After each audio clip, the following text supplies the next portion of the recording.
Vítám vás u dalšího dílu pořadu Mozaika. Dnes se podíváme na to, jak funguje program pro pěstounské rodiny Slezské diakonie. Jednu pěstounskou rodinu přímo navštívíme.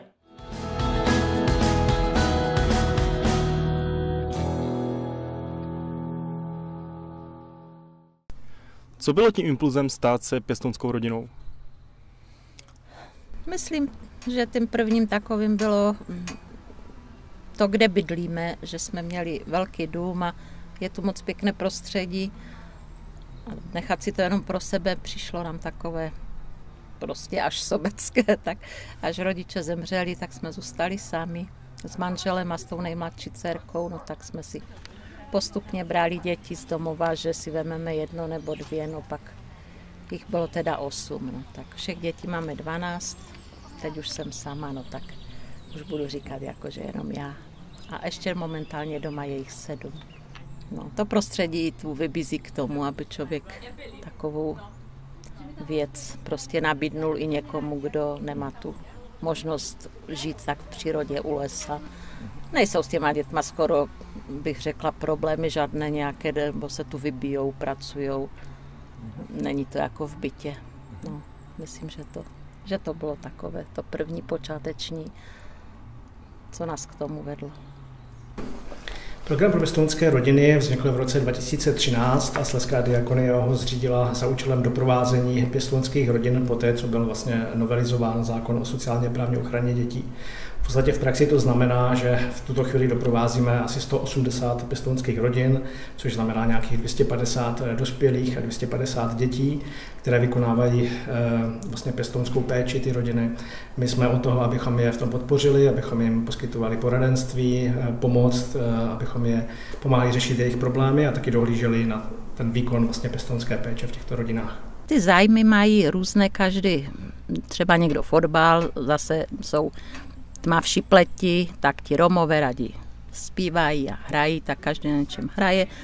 No a aby to nebylo prostě takové o nic nedělání, tak jeden se stará třeba o toho byka, že mu naseká, vyhodí hnůj, ten menší má králíky a zase ten prostřední kozy. Prostě aby to bylo vyplněné a tak, když to dáme dohromady, nasušíme seno a v zimě zase potom nic neděláme. Jo, drali jsme taky peří, tak to taky jsme byli všichni u toho a tak se to snažím nějak vést normálně, jak to bývá na vesnici, že každý něco dělá, pak je volno, tak je z toho taková radost. Večer se udělá taborák nebo něco tak společně, aby jsme taky spolu byli. No, tak si myslím, že to mají vyplněné úplně fajn a dobře. Najťažšie je prijať fakt, že to dieťa je iné. Prijať fakt, že to dieťa prichádza s balíčkom bohužiaľ aj negatívnych vlastností a prijať ho také, aké je. Nechceť ho hneď prerobiť. Nechať tomu priestor a čas. Nechať priestor na to, aby to dieťa pozorovali. Niekedy sme troška netrpezliví a chceme výsledky i hneď. A toto si myslím, že to je takéto najťažšie prvé, čo tá profesionálna pestounská rodina musí zvládnout. Vždycky jsem si představovala mít rodinu něco podobného, jako je tady u nás, to, co tady máme, mít hodného manžela, který by mě měl rád a taky děti, 3, nejspíš možná i víc, kdyby to šlo a rodinný dům a abychom byli šťastní. Mé povolání do budoucího života ještě nemám vymyšlené. Nejspíš bych chtěla studovat psychologii nebo něco s kriminálkou. Ještě to nemám úplně promyšlené, ale chtěla bych jít asi do Polska na studia. Tým pracovníků programu pro pěstounské rodiny tvoří v tuto chvíli 15 vysokoškolsky vzdělaných sociálních pracovníků a 2 psycholožky.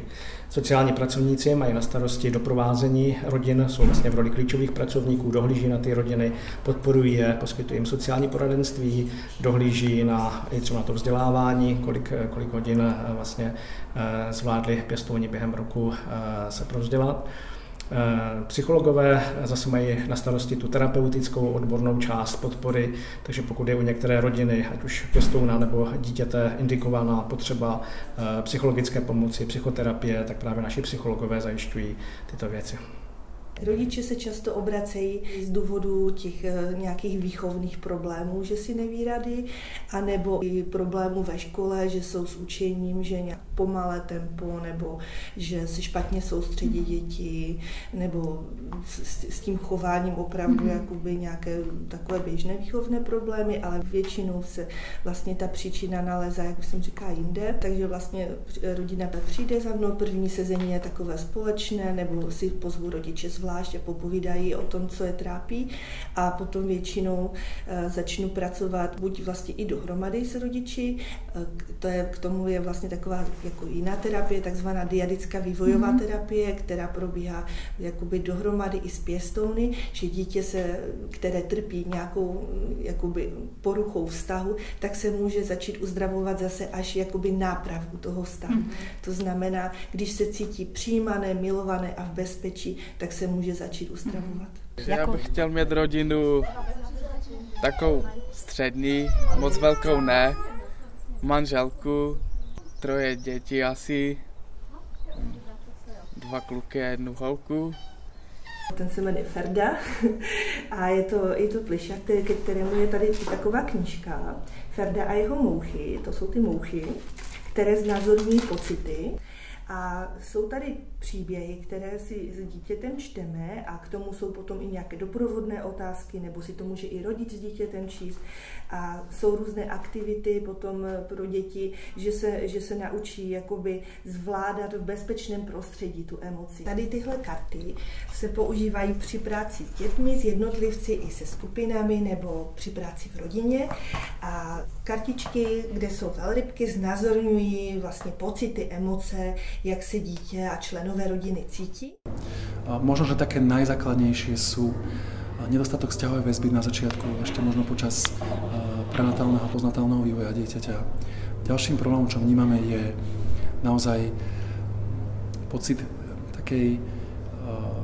takého žitia tu a teraz. A potom, čo prináša samozrejme mnohé negatíva. A posledný takým, čo by som možno povedal najväčším, je, že tie deti nedokážu odpustiť svojim rodičom a to ich blokuje. Tak jsem ráda tomu, že prostě je ten zájem z té strany o ty pěstouny, třeba konkrétně o nás. A přivítala bych to třeba, kdyby toho bylo víc a ty možnosti by ta diakonie nebo ta organizace měla větší.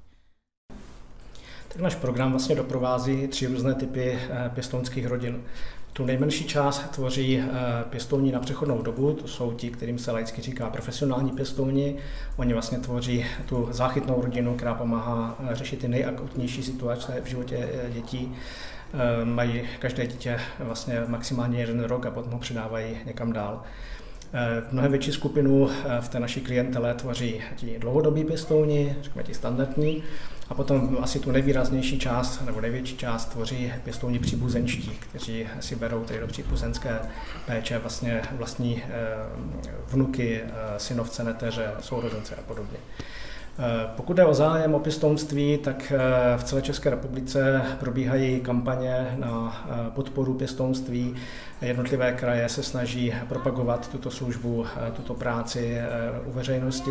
Nicméně pěstounů je stále nedostatek. Především těch dlouhodobých, kteří by si vzali dítě vlastně až do jeho 18 let, tak těch stále je nedostatek. O něco lepší je situace vlastně s pěstouny profesionálními, tedy těmi na přechodnou dobu. Rodina, to je taková zahrada. Když ji necháte ladem a skladem, tak tam bude bujet plevel, bude zarůstat, ale když je zahrádka opečovávána, tak krásně kvete, přináší plody. A já jsem přesvědčený o tom, že rodinné vztahy je třeba opečovávat, budovat, a to je pro mě rodina. Tak bych přál sobě i všem posluchačům, abychom ty rodinné zahrádky měli krásné a aby na nich nebujal ten plevel, to zlo, ale to dobro.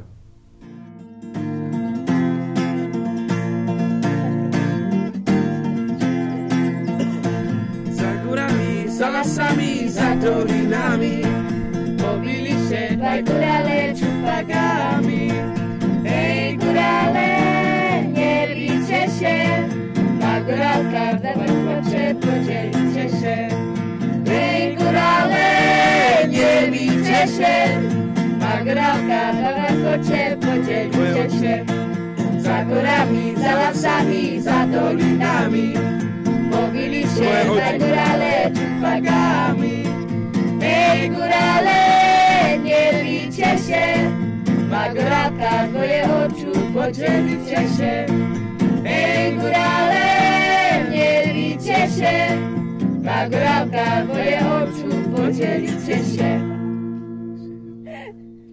A to je z dnešní mozaiky již vše. Kompletní přehled poboček programů pro pěstounské rodiny najdete na našich webových stránkách.